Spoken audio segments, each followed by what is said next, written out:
Oi, gente, eu sou o Romão. E eu sou a Sônia. Vocês devem estar estranhando que houve uma inversão de papéis hoje. Hoje a Sônia tá gravando e eu tô aqui na frente do vídeo. Por quê? Porque hoje nós vamos fazer mais um vídeo de 10 curiosidades do mundo. Na primeira vez nós fizemos algumas curiosidades sobre utensílios e dessa vez nós vamos falar sobre expressões e ditos populares. Espero que vocês gostem. Me acompanhem. Você já ouviu falar a cobra vai fumar? Tem alguns programas aí que usam isso bastante. Bem, a cobra vai fumar é um dito que surgiu lá para meados da Segunda Guerra Mundial. Em 1944, todo mundo dizia que o Brasil ia entrar para a guerra. E os repórteres respondiam que é mais fácil uma cobra fumar do que o Brasil entrar na guerra. Acontece que logo, pouco tempo depois, a primeira força expedicionária brasileira foi encaminhada para a Itália para participar da guerra. E nisso o povo começou a falar: a cobra vai fumar, porque o Brasil ia enfrentar sérios problemas na guerra. Nossa segunda expressão é com a boca na botija. Já ouviu alguém falar isso? De repente sua avó, sua mãe ou alguma novela? Ah, te peguei com a boca na botija, tô vendo o que você tá fazendo aí. Para de fazer isso e presta atenção no que eu tô falando, que eu vou explicar exatamente o que isso significa. Botija é um vaso de cerâmica. Daqueles tem o gargalo pequeno, o grandão embaixo. E antigamente as pessoas guardavam seus líquidos valiosos nele, bebidas e tudo mais. E a expressão pego com a boca na botija surgiu justamente dessa época, quando as pessoas entravam nas casas das outras para beber esses líquidos que eram guardados. Então eles pegavam a pessoa bebendo com a boca na botija. Agora, a terceira expressão que nós vamos falar é a expressão pé rapado. Quando o Brasil era colônia, tinham os endinheirados. Os endinheirados eles sempre andavam a cavalo ou andavam em carruagens, nunca a pé, só quando eles chegavam nos locais que eles queriam. E os pobres, eles andavam sempre de sandália, que era muito popular na época, chinela e sapatos. E as ruas não eram asfaltadas, então a terra da rua, a terra ou barro ficava na sola dos sapatos deles. E antes deles entrarem nos lugares, eles tinham que raspar o pé ou rapar para tirar a terra. E daí os ricos chamavam os pobres de pé rapado, porque eles tinham que raspar a terra antes de chegar. Antes de entrar na casa. Antes de entrar na casa. E daí vem o termo pé rapado. A nossa quarta expressão é o puxa-saco. Todo mundo já usou e falou assim: esse é um puxa-saco. Aquele ali só tá ali porque ele é um puxa-saco. Mas de onde vem o puxa-saco? O puxa-saco é uma gíria militar. Por quê? Os militares de alto patente, eles não guardavam as roupas deles em malas ou em mochilas, eles usavam saco. Quando eles iam viajar, eles colocavam todas as roupas deles num saco e guardavam. E quem carregava, logicamente, não eram eles. Quem carregavam eram os soldados, os subordinados deles. E daí, como eles ficavam andando com um saco de roupa dos seus comandantes pra cima e pra baixo, eles eram chamados de puxa-sacos, por causa da subordinação. E daí que hoje em dia todo mundo que faz muita coisa pros outros é chamado de puxa-saco justamente por causa disso. E pra quem não sabe, também informalmente acredita-se que 20 de dezembro é o dia do puxa-saco, porque como é a data limite para ser pago o 13º, é a data limite em que os empregados recebem o 13º para comprar um presente pro patrão. Gente, estou em dúvida. Será que eu tô gravando isso direito? Sônia, você acha que eu tô fazendo isso meio nas coxas? Pode ser. Com certeza vocês já ouviram alguém acusar outra pessoa: você tá fazendo isso nas coxas, você não tá fazendo isso direito. Mas de onde que vem isso? Isso vem da época de escravidão. Todos os casarões eram feitos com aquelas telhas de barro, e quem faziam essas telhas eram os escravos. Quando não se tinha a forma para fazer a telha, os escravos faziam essas telhas nas coxas, colocando barro.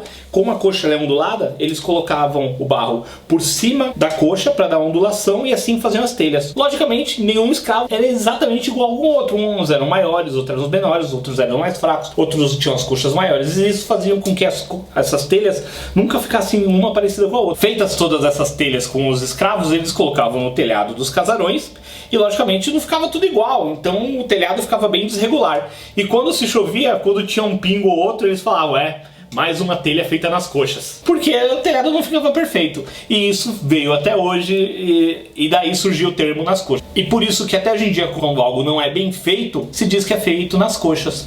Bem, e na nossa sexta expressão nós vamos falar da expressão Zé Povinho. Sabe quando tem algumas pessoas criticando alguma coisa e você fala: ei, lá vai o Zé Povinho. Então, Zé Povinho vem de um periódico português criado em 1875 chamado A Lanterna Mágica. Ele tinha uma charge chamada Calendário Português, criado por Rafael Bordalho. O personagem Zé Povinho, ele fazia críticas sociais à cultura, à política e tudo mais do Portugal. Então o povo tinha esse costume de ver aquele periódico e se destacava esse Zé Povinho. E aí pegou o costume de quando eles viam pessoas criticando alguma coisa, eles falavam: ei, Zé Povinho, por causa desse personagem. Então isso vem desde Portugal, é uma herança que nós temos da nossa terra-mãe. E já aproveitando essa deixa de cartoons, agora vamos falar de algo mais brasileiro. Vamos para a nossa sétima expressão, que é o amigo da onça. Todo mundo já falou, esse aí é amigo da onça. Sabe o que significa? É alguém que falou mal de outro ou deu uma opinião que deveria ser dada. Amigo traíra. Também. Amigo da onça é o quê? No Brasil, antigamente, existia uma revista chamada O Cruzeiro. E nessa revista tinha uma tirinha chamada O Amigo da Onça, em que o personagem fazia exatamente isso. Ele era sincero de forma que estava prejudicando outra pessoa, ou ele falava o que não deveria ser falado naquele momento. Esse personagem, ele existiu desde 1943 a 1961. Foi criado pelo cartunista Péricles Maranhão, o Amigo da Onça. Eles pesquisaram e o principal objetivo das pessoas que liam ela era exatamente ver essas historinhas do Amigo da Onça e as situações que ele colocava que todo mundo gostava. E aí isso ficou tão popular que quando eles viam outras pessoas fazendo aquilo, falavam, Amigo da Onça. Então é praticamente a mesma situação do Zé Povinho, só que esse é brasileiro, esse é nosso. Tirar o cavalo da chuva, você já ouviu essa expressão? Bem, quando ela foi criada, ela não tinha todo o significado que ela tem hoje, que é uma coisa de pode desistir do que você queria fazer, ou isso não vai ou isso não vai dar em nada. Ou isso não vai dar em nada. Em verdade, o que acontece? No século XIX, o trem ele ainda não era um meio de transporte tão popular, e a maioria das pessoas andava a cavalo.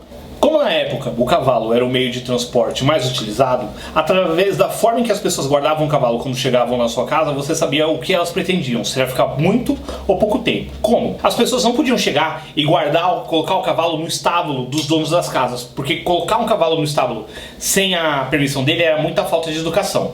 Então você chegava na pessoa e o dono já sabia quanto tempo você pretendia ficar na casa da forma que você prendia o seu cavalo. Se você chegava e prendia ele simplesmente na frente da casa, quer dizer que você pretendia ficar pouco tempo, porque você não ia demorar muito, não ia deixar o seu cavalo no sol, porque ele podia passar mal e muitas coisas, não era toda casa que tinha um latão de água para o cavalo poder beber. Então, se a pessoa chegava e colocava o cavalo num lugar protegido do sol, bem seguro, já sabia-se que ela queria ficar um pouco tempo a mais. A pessoa entrava para visitar o dono da casa e, de acordo com que a conversa vai, conversa ia, se o dono da casa gostava da presença da pessoa e quisesse que ele ficasse um pouco tempo a mais na casa dele, ele ficava e falou, pode tirar o seu cavalo da chuva, guarda ele lá no meu estábulo.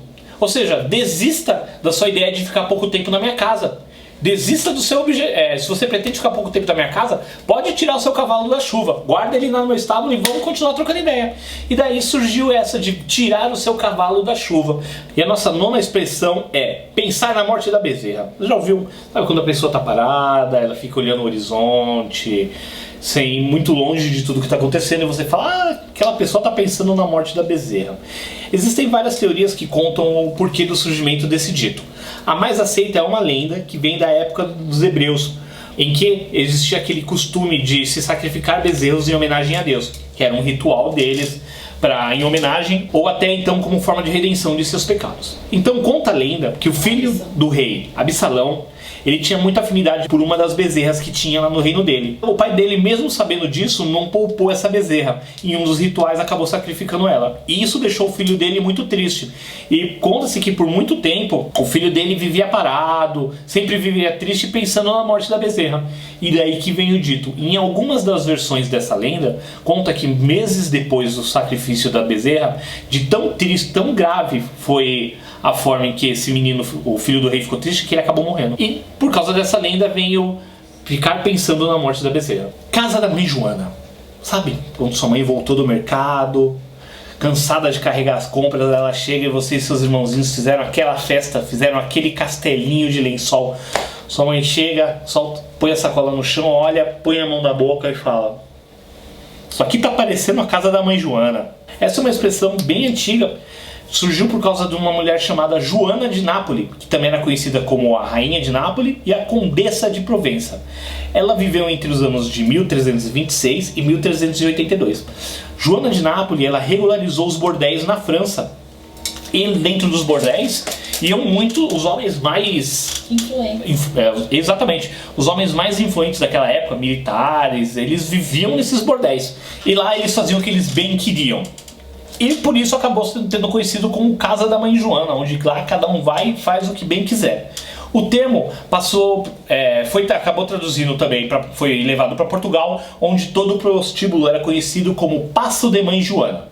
E quando veio para o Brasil, na nossa linguagem não tem uma palavra que especifica o que é paço, acabou virando casa. Casa da Mãe Joana. Então Casa da Mãe Joana significa os puteiros da França da época de 1930. Bem, espero que assim como eu, vocês tenham gostado bastante desse vídeo. Eu sempre tive isso de pesquisar curiosidades, o porquê que isso foi feito, o porquê que aquilo foi criado, e quero passar um pouco disso pra vocês. Tudo que eu falei pra vocês aqui teve uma pesquisa, eu conheci alguma coisa, mas eu quis pesquisar pra ver se o que eu sabia era verdade, era exatamente dessa forma. E isso eu quis passar pra vocês agora. Se vocês gostaram, deem um curtir aqui no vídeo, coloquem no comentário, olha, isso aqui foi legal, mas eu conheço dessa outra forma, vamos conversar com isso, vamos ter esse canal entre a gente. Pelo menos a cada 15 dias eu pretendo lançar mais um desse. Conto com vocês pra isso. Deem opiniões do que vocês gostariam que eu falasse também. Vamos seguir, beleza? Amo vocês, gosto muito. Estejam com a gente. Logo logo sai mais um vídeo nosso, beleza? Beijo, me liga.